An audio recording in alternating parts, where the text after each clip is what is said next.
Hello, कैसे हैं आप सब। आशा है अच्छे होंगे। आज मैं आपको एक बहुत इंपॉर्टेंट टॉपिक पढ़ाने जा रहा हूं, वो है क्वेश्चन टैग्स और टेल क्वेश्चंस। ये ऐसा टॉपिक है जो हर कम्पेटिटिव एग्जाम, हर एकेडमिक एग्जाम में पूछा जाता है, पर बच्चे इसको इजी समझकर उतनी स्टडी नहीं करते हैं। स्टडी कर भी लेते हैं तो उसकी एक्सरसाइज नहीं करते। इसमें मैंने या तो मॉडरेट सेंटेंसेस उठाए हैं या डिफ़िकल्ट। तो चलिए एक्सरसाइज शुरू करते हैं। पहला क्वेश्चन देखते हैं। तो ये रहा पहला question, he seldom visits my place. अब सबसे पहले क्वेश्चन टैग में आपको करना क्या होता है, सबसे पहले आइडेंटिफाई द टेंस। टेंस को पहचाना है, प्रेजेंट इंडेफिनिट है। उसके बाद आपको देखना होता है कि ये अफर्मेटिव है कि नेगेटिव। तो आपने देखा कि सेल्डम वर्ड लगा हुआ है, इसको नेगेटिव माना जाता है, तो सेंटेंस कैसा है, नेगेटिव। अब जब आपने देख लिया कि प्रेजेंट इंडेफिनिट है, नेगेटिव है, अब आपको उस टेंस के, जिस टेंस में ये सेंटेंस दिया रहता है, हेल्पिंग वर्ब याद करना है। तो प्रेजेंट इंडेफिनिट की हेल्पिंग वर्ब कौन कौन सी हैं, डू और डज। अब यहाँ कौन सा आंसर नहीं होगा आपका, वांट नहीं होगा, और इसकी पॉसिबिलिटी अभी है। तो अब आपके पास दो ऑप्शन बचे, डज या डजंट। तो आपने रूल पढ़ा हुआ है, यदि सेंटेंस अफर्मेटिव हो तो क्वेश्चन टैग नेगेटिव बनेगा, और सेंटेंस के नेगेटिव होने पर क्वेश्चन टैग अफर्मेटिव बनेगा। तो ये नेगेटिव है तो क्वेश्चन टैग, इसका आंसर क्या होगा, इसका क्वेश्चन टैग क्या बनेगा, डज ही। यानी आंसर कौन सा हुआ पहला इसका, डज ही। तो ये थी एक्सरसाइज फर्स्ट। सेकंड की ओर चलते हैं। ये सेकंड है, mind your language. Sentence imperative है, पर इस इंपेरेटिव सेंटेंस से क्या अर्थ व्यक्त हो रहा है। जैसे कोई व्यक्ति नाराजगी, अनवाइंस या चिड़चिड़ापन, इरिटेशन शो कर रहा है। माइंड योर लैंग्वेज, अपनी भाषा पर ध्यान दो।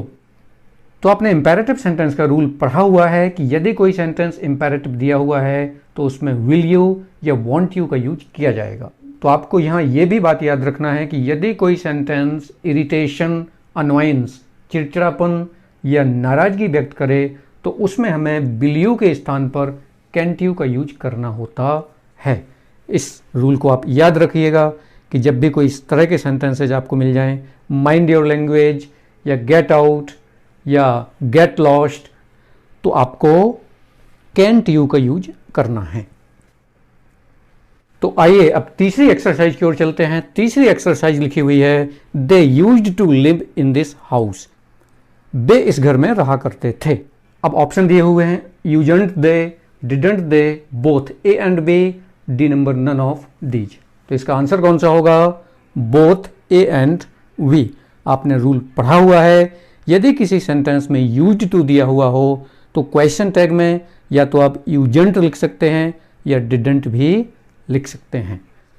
तो अब ये एक्सरसाइज 4 दी हुई है। यहाँ लिखा हुआ है, आई एम योर वेल विशर। मैं आपका शुभ चिंतक हूँ। तो कौन सा आंसर होगा इसमें से, amn't I, am I, are I. 4th number option है नन ऑफ दीज। तो आंसर कौन सा होगा इसका, नन ऑफ दीज। क्यों, आपने इसका रूल पढ़ा हुआ है आई एम का। यदि किसी सेंटेंस में आई एम दिया हुआ हो और वो सेंटेंस अफर्मेटिव हो तो उसका क्वेश्चन टैग आरंट आई होता है, जो यहाँ पर एक भी नहीं है। लेकिन यदि सेंटेंस या स्टेटमेंट नेगेटिव है तो फिर उसका क्वेश्चन टैग एम आई होता है। अगर यहाँ सेंटेंस होता I am not your well विशर तो आंसर क्या होता, एम आई। अब इसका आंसर कौन सा है, नन ऑफ दीज। तो इसका आंसर कौन सा बनेगा, आरंट आई।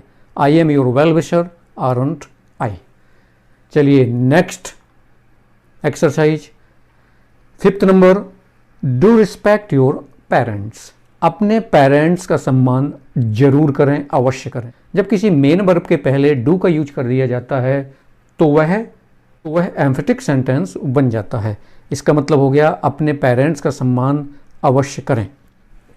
तो इस सेंटेंस का आंसर क्या बनेगा, इसका आंसर बनेगा विल यू। चलिए next 6 number exercise, it appears that it will rain. ऐसा लगता है कि बारिश होगी। अब आपने देखा कि इसमें एक सेंटेंस दिया हुआ है इट अपीयर्स और दूसरा दिया गया है इट विल रेन।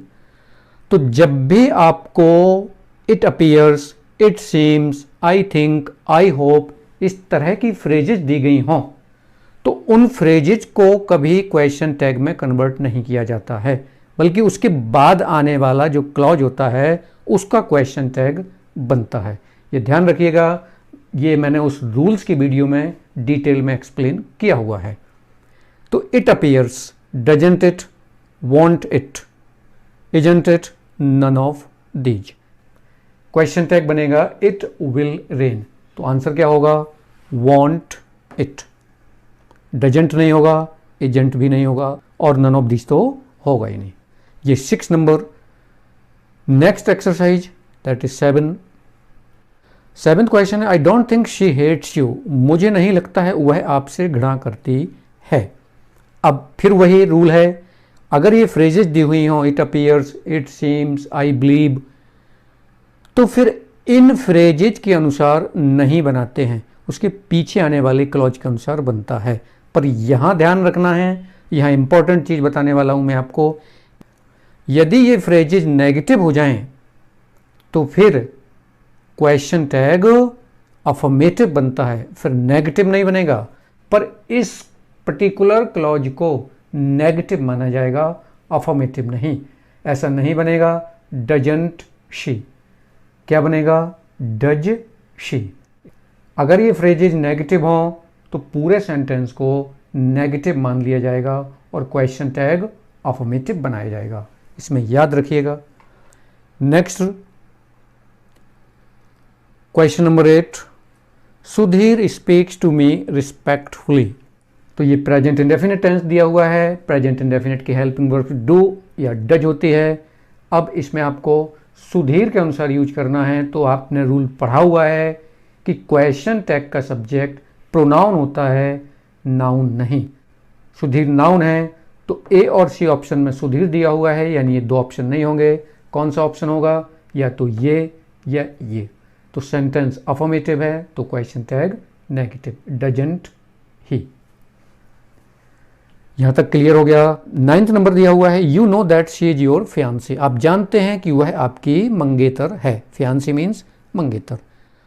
तो ये आपने रूल पढ़ा हुआ है कि यदि किसी स्टेटमेंट में यू नो दैट लिखा हुआ हो, यू नो दैट फ्रेज लिखी हुई हो, तो उसका क्वेश्चन टैग डोंट यू बनता है और कोई दूसरा नहीं।